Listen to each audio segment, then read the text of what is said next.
रूपापुर गांव में मंगलू नाम का एक धोबी रहा करता था। स्वभाव से वह काफी सीधा साधा था और इसी का लोग फायदा उठाकर अक्सर उसे बेवकूफ बनाते रहते थे। उसके पास 3 गधे थे जिनका नाम उसने वीरू, धन्नो और टुन्नू रखा था। टुन्नू बड़ा ही शरारती गधा था। वह अक्सर मंगलू धोबी को परेशान किया करता था। एक दिन काहो मंगलू भैया, इतनी ठंड में सवेरे सवेरे बेचारे इन मासूमों को लेकर कहाँ चल दिए?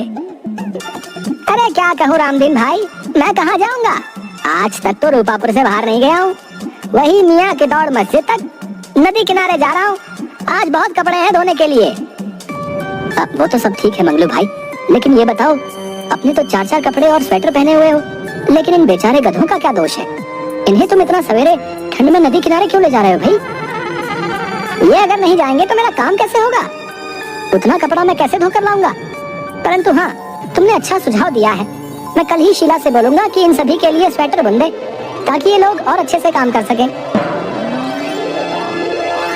अरे मालिक, ये आपको बेवकूफ बना रहा है। हम गधों को ठंड नहीं लगती, आपको गधा बना रहा है मालिक। अरे टुन्नू, तू भी क्या गधे जैसी बातें कर रहा है? अपने आप को बेवकूफ साबित कर रहा है। बोल के गधा नहीं, मालिक आपको उल्लू बना रहा है। सही जा रहे हो दोस्त, बिल्कुल सही जा रहे हो। एक गधा दूसरे गधे को गधा बना रहा है। अरे वीरू, तुम भी तो अपने आप को गधा ही साबित करने पर तुले हो। गधे जैसी बात करने की जगह उल्लू जैसी बात कर रहे हो। इस तरह तीनों गधे वीरू, धन्नो और टुन्नू आपस में बात करते हुए नदी किनारे पहुंच जाते हैं। मंगलू उनकी पीठ पर से कपड़े उतारकर एक-एक कर धोने लगता है। साधु बहुत देर तक देखता है कि मंगलू तन मन से इतनी ठंडी में मेहनत कर रहा है। उसका काम और लगन देख साधु प्रसन्न हो जाता है। इतनी सुबह सुबह जब लोग इस ठंड में घर में कंबलों में दुबके पड़े हैं, तुम यहाँ नदी किनारे पानी में कपड़े धो रहे हो। क्या तुम्हें ठंड नहीं लगती? लगती है ना महाराज, ठंड तो हमें भी लगती है, लेकिन क्या करें, इतने कपड़े हैं कि धोते धोते 12 बज जाएंगे, इसलिए सुबह ही कपड़े धोने निकल लिए। तुम्हारी अपने काम के प्रति मेहनत और लगन देखकर मैं बहुत प्रसन्न हुआ। तुम कोई भी एक वरदान मांगो, तुम्हारी वो इच्छा मैं पूरी करूंगा। महाराज, मुझे लोग कहते हैं कि मैं बेवकूफ हूँ। अगर मैं आपसे वर मांग लिया तो मेरी पत्नी नाराज हो जाएगी, इसलिए मैं पत्नी से पूछकर ही वर मांगूंगा। ठीक है, तुम्हारा ये वरदान मुझ पर उधार रहा। तुम जब चाहो मुझे याद करके मुझसे वरदान मांग सकते हो। इतना कहकर साधु वहाँ से चला गया। मंगलू धोबी अपने काम में लग गया। सारे कपड़े धोने के बाद मंगलू अपने तीनों गधों के पीठ पर कपड़ा लादकर अपने घर पहुँच जाता है। शीला, अरे ओ शीला, अरे कहाँ गई? लो, मैं सारा कपड़ा धोकर ले आया हूँ, इसे मैदान में फैला कर सुखा दो।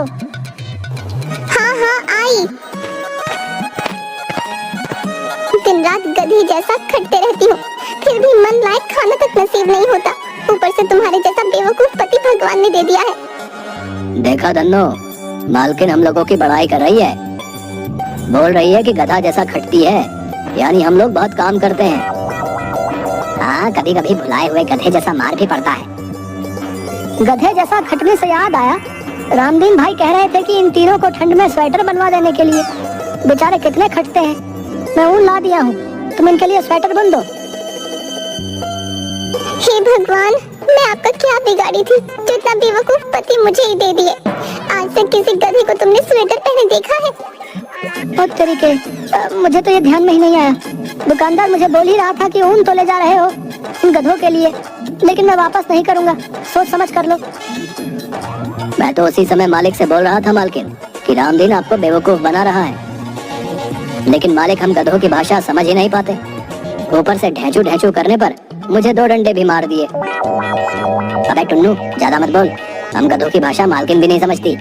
ज्यादा ढेंचू ढेंचू मत कर, नहीं तो मालकिन अभी सनकी हुई है, सारी कसर तुम्हीं पर उतार देंगी। अरे इस पर गुस्सा उतारे तब तो ठीक ही है, लेकिन इसके चलते हम बेकसूर भी मारे जाएंगे।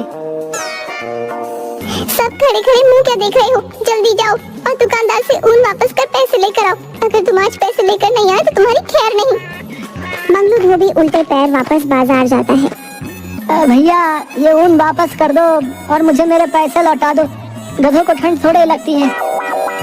देखो भैया, मैं तुमसे पहले ही कह रहा था कि सोच समझ के ऊन लो, ये वापस नहीं होगा, लेकिन तुमने माना नहीं और बोले कि हमें ऊन दे दो, इसलिए अब मैं इसे नहीं लौटाऊंगा।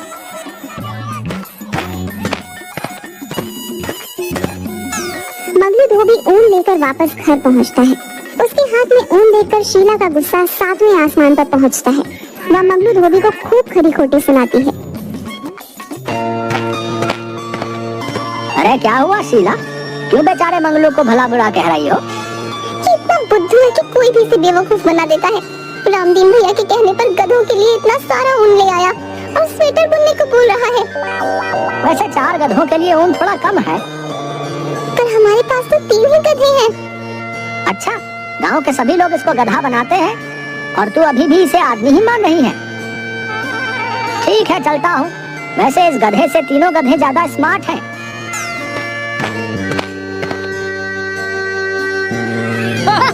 मुखिया जी के साथ सभी आदमी मंगलू धोबी के बेवकूफी पर हंसते हुए चले जाते हैं। शीला को बहुत बुरा लगता है और उस रात शीला खाना भी नहीं देती मंगलू को। दूसरे दिन सुबह उठते ही मंगलू धोबी फिर से गधों को लेकर नदी के घाट के लिए निकल जाता है।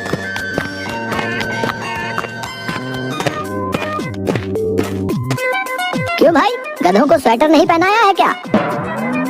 क्यों सवेरे सवेरे मजाक उड़ा रहे हो भैया? वैसे ही कल तुमने ऊन नहीं लौटाया, इस कारण मुझे रात में खाना तक नसीब नहीं हुआ। ऐसे ही मेरा मन खराब है। इन गधों के चलते मैं हमेशा सबसे सुनता रहता हूँ।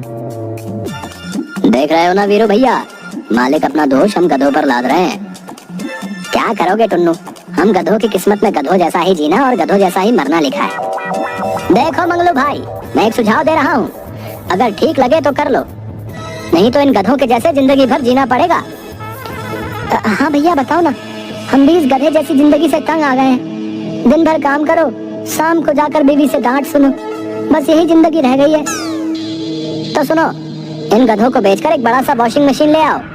उसमें तुम्हें कपड़ों को धोने में मेहनत भी नहीं पड़ेगी और ना ही सुखाने में, बल्कि जो टाइम मिलेगा उसमें तुम दूसरे काम भी कर सकते हो। कब तक बेवकूफ बने रहोगे? होशियार बनो, होशियार, समझे? बात तो पता है कि कह रहे हो भैया, मैं आज ही इन्हें बेचकर शहर से वॉशिंग मशीन लेकर आता हूँ। वैसे भी काम करते करते अब मैं थक चुका हूँ। वीरू भैया, कह दो इनसे हमें बेचने की कोशिश ना करें, मैं दुलत्ती उलत्ती मार दूंगा तो फिर ना कहना। अरे अरे अरे, गुस्सा नहीं करते टुन्नू भाई, अब मालिक जो चाहे वो कर सकता है। हो सकता है हम लोगों को इससे भी अच्छा मालिक मिले। अब ये तो उनकी मर्जी है, हम लोग तो गुलाम हैं। यहाँ भी काम करना है और वहाँ भी काम करना है, इतना गुस्सा अच्छा नहीं। बात तो तुम ठीक कह रहे हो वीरू भैया, लेकिन हमें चिंता इस बात की है कि हमारे मालिक बेवकूफ हैं, जल्दी दूसरों की बातों में आ जाते हैं, आगे पीछे सोचते नहीं। अगर वॉशिंग मशीन लेंगे तो गांव में बिजली है तो नहीं, फिर उसे चलाएंगे कैसे? मंगलू धोबी बिना सोचे समझे ये सोच कर कि दुकानदार की बातों में दम है, अब हम भी मॉडर्न धोबी बन जाएंगे और कम समय में बिना ज्यादा मेहनत के ज्यादा से ज्यादा पैसा कमाएंगे। यही सोचकर मंगलू धोबी अपने गधों को एक धोबी को बेचकर उन पैसों से शहर से बड़ा सा वॉशिंग मशीन लेकर सीधा अपने घर चला आता है। घर पहुंचते ही उस बड़े सी वॉशिंग मशीन को देखने के लिए पूरा गांव मंगलू धोबी के घर पर उमड़ पड़ता है। मंगलू धोबी अपने बेटे बबलू को पैसे देकर हलवाई की दुकान से लड्डू मंगवाता है और सारे गांव वालों को बांटता है। अरे वाह मंगलू, तुमने तो कमाल कर दिया भाई। हमारे गांव में पहली वॉशिंग मशीन है जिसे तुम खुद खरीद कर लाए हो। अब हम लोग भी शान से कहेंगे कि हमारी धोबी हमें मशीन में कपड़े धोकर और सुखा कर देता है। मंगलू धोबी ने हमारे गांव का नाम रोशन कर दिया। अगल बगल 200 गांव में किसी के पास वॉशिंग मशीन नहीं है। ये हमारे गांव की उपलब्धि है, उपलब्धि। अतः हम सब मुखिया जी से आग्रह करते हैं कि मंगलू धोबी को एक शॉल गिफ्ट कर उसे सम्मानित किया जाए। मुखिया जी दुकानदार से एक शॉल मंगवाकर मंगलू धोबी को सम्मानित भी करते हैं। मंगलू धोबी सहित उसके परिवार का सीना चौड़ा हो गया था, क्योंकि आज पूरा गांव उसकी जय जयकार कर रहा था। मंगलू धोबी एक लंबा चौड़ा भाषण दे डालता है। आदरणीय मुखिया जी, गांव के सम्मानित लोग और हमारे गांव के साथियों, जैसा कि आप लोग जानते हैं कि जीवन भर मुझे बेवकूफ धोबी के नाम से नवाजा गया, लेकिन आज वही लोग मुखिया जी सहित हमारी सोच को सलाम करते हुए हमारी जय जयकार कर रहे हैं। अंत में मैं गांववासियों से यही कहना चाहूंगा कि कोशिश करते रहने से हमारे जैसे बुद्धू बेवकूफ आदमी भी अपनी सोच की बदौलत गांव की शान बन सकते हैं। आप लोग भी गांव को आगे बढ़ाने के लिए हमारी जैसी सोच पर अमल कर गांव को तरक्की के रास्ते पर आगे बढ़ाएं। जय रूपापुर की जनता। भाई वाह, हमें आज तक नहीं मालूम था कि अपना बेवकूफ समझे जाने वाला मंगलू धोबी इतनी सरलता से सटीक भाषण दे सकता है। गांव के युवाओं को मंगलू धोबी से इंस्पायर होने की जरूरत है भाई। एक बार फिर से मंगलू धोबी को गांव के लिए उपलब्धि पर तहे दिल से शुक्रिया। भाइयों एवं बहनों, अब मुखिया जी वॉशिंग मशीन का स्विच दबाकर उद्घाटन करेंगे। कृपया आप लोग जोरदार तालियों से मंगलू धोबी की इस उपलब्धि का स्वागत करें। ला भाई एक नारियल पहले फोड़ दो, उसके बाद स्विच ऑन कर वॉशिंग मशीन चलाएंगे। 1 मिनट रुक जाइए मुखिया जी।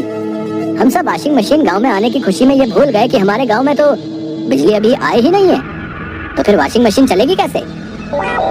अभी तक जो मुखिया जी और गांव वाले मंगलू धोबी को जो सर आंखों पर उठाए हुए थे, अब उसे महाबेवकूफ, बुद्धू, न जाने क्या क्या उपाधि देकर उसे भला बुरा भी कहने लगे। शीला खटिया पर बैठी सर को पकड़े अपनी पति की बेवकूफी पर उसी को कोस रही थी। भाई, गधा जब घोड़ा बनने की कोशिश करता है तब ऐसे ही सब लोगों के ताने सुनने पड़ते हैं, समझे? मंगलू भाई एक सुझाव और मान लो, गांव में बिजली ला दो। मंगलू भाई संभल कर, ये मजाक कर रहा है। क्या हुआ शीला, तुम सर पकड़ कर क्यों बैठी हो? जिस घर में 4-4 गधे हो उस घर की मालकिन की स्थिति समझी जा सकती है। 4 नहीं 5 गधे, क्योंकि गधे की बीवी भी गधी ही होती है। सभी गांव वाले हंसने लगते हैं। गांव वालों के ताने से बचने के लिए मंगलू धोबी पूरे परिवार के साथ नदी किनारे जाकर उदास बैठा रहता है। तभी वहाँ पर वही साधु आता है जिसने कहा हुआ रहता है कि तुम्हारा एक वरदान मेरे पास उधार है। क्या हुआ बालक, इस तरह एकांत में सब परिवार उदास बैठने का कारण जान सकता हूँ क्या? महात्मा साधु जी, कृपया हमें वर दें कि किसी तरह से मेरा वॉशिंग मशीन चलने लगे। ये लो बच्चा त्रिशूल, इसे मशीन में लगा देना। ये सूर्य, तारों और ग्रहों से एनर्जी लेकर वॉशिंग मशीन चलाएगा। जा बच्चा, कल्याण हो जाएगा, जा। मंगलू धोबी की इच्छा के अनुसार साधु वर देकर चला जाता है। गांव लौटकर मंगलू वॉशिंग मशीन में त्रिशूल फिट कर देता है और स्विच ऑन करता है। वॉशिंग मशीन चलने लगती है। उसकी आवाज सुन गांव के लोग इकट्ठे हो जाते हैं। भाई मंगलू, मुझे माफ कर दो, तुमने वॉशिंग मशीन चलाकर सचमुच साबित कर दिया कि गधे तो हम मजाक उड़ाने वाले रह गए। तुम तो घोड़ा बन हमसे कहीं आगे निकल गए भैया। मंगलू, हम आज सचमुच शर्मिंदा हैं। तुम हम लोगों से कहीं अधिक होशियार हो। आज मंगलू और उसके परिवार ने साबित कर दिया कि ये हमारे गांव के रत्न है, रत्न। मैं तो यूं ही नेता हूँ, गांव के असली नेतृत्व करने वाला नेता तो हमारा मंगलू है। मंगलू धोबी का अब गांव में रौब हो जाता है। वो जहाँ जाता है सेलिब्रिटी की तरह उसका स्वागत होता है। अगल बगल के गांव में उसकी स्पीच सुनने के लिए हजारों की भीड़ लग जाती है। अब गांव के साथ साथ नजदीक गांव के कई रईस परिवार उसके ग्राहक हो जाते हैं और मशीन से धुला कपड़ा पहनने में शान महसूस करने लगते हैं। धीरे धीरे मंगलू धोबी अमीर हो जाता है। दूसरे गांव के शातिर चोर खिरजू और बिरजू एक दिन मंगलू की वॉशिंग मशीन चोरी कर लेते हैं। दूसरे दिन गांव में हाहाकार मच जाता है। गांव की शान वॉशिंग मशीन की चोरी हो गई थी। कुछ महीनों में फिर से मंगलू के परिवार की स्थिति पहले जैसी हो जाती है। खिरजू, हमने मशीन तो चोरी कर ली, पर ये चलेगा कैसे? साला हम लोग 3 महीने से इसे चलाने की कोशिश कर रहे हैं। त्रिशूल को लगता है घुमाना पड़ेगा। रुको, आज मशीन हम चला कर रहेंगे।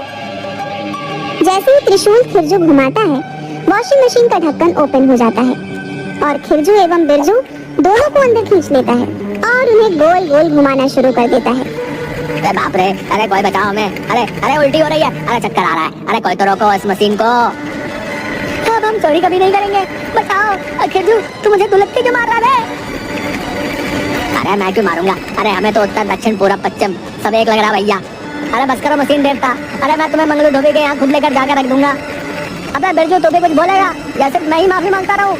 हाँ मशीन देता, हम दोनों मंगलू धोबी से नाक रगड़ कर माफी मांगेंगे।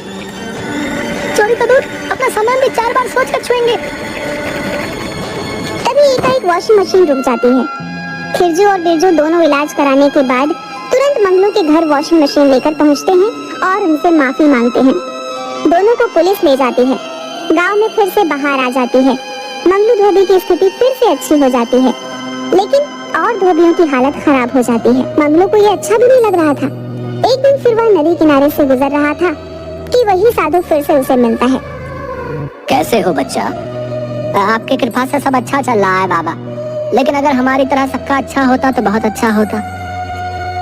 तुम कहना क्या चाहते हो? किसी तरह हमारे गांव में भी बिजली आ जाती तो अच्छा रहता।